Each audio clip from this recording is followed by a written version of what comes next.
Chevy 4.3 Blazer. How to change the fuel injection O-rings for the spider thing. This could be a 5.7 also.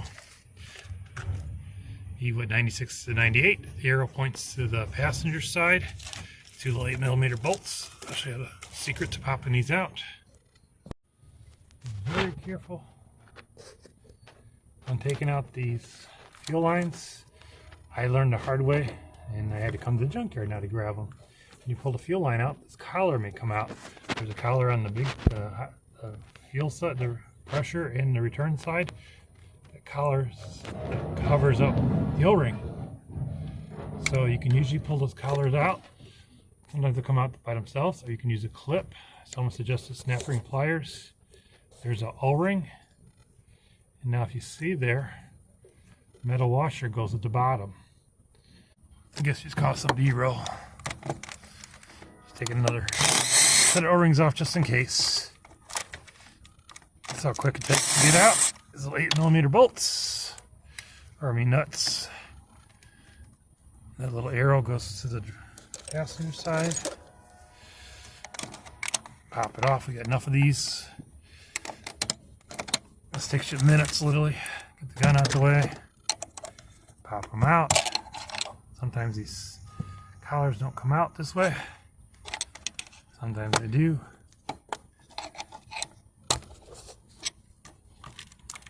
That collar came out. And if the collars don't come out, this one's actually trying to come out on its own. Never knew this fact about these things. Grab your little pry tool and just pull. And as long as you keep your pry tool not moving, it'll slide up there. There's your O-rings. There's your metal washer. From somewhere you're not going to lose them. Like in your here. And they're different sizes too. So if you don't grab the metal O-ring on the first time, grab it. It'll last.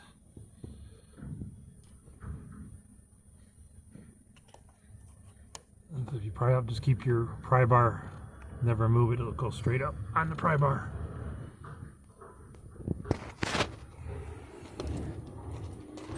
So that is how to pull them off. Here the rest. Oh, we lost another one, but we got extras, so that's kind of cool. Just in case, some bonus footage of what you see in the yards here in the Midwest. I don't know why they're mixing Chevys and Fords together. That's stupid. We're just grabbing extra these just in case. This one already has the injectors gone.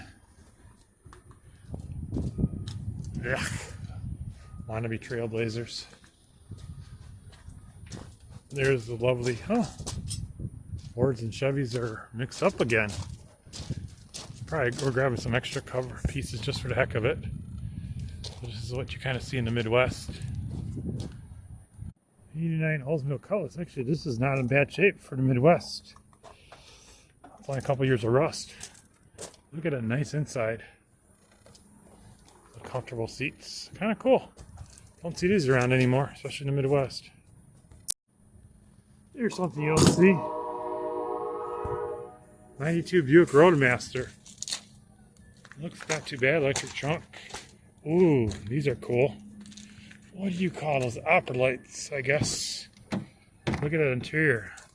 This is the same as Chevrolet Impala Caprice. I wonder if that thing's worth any money.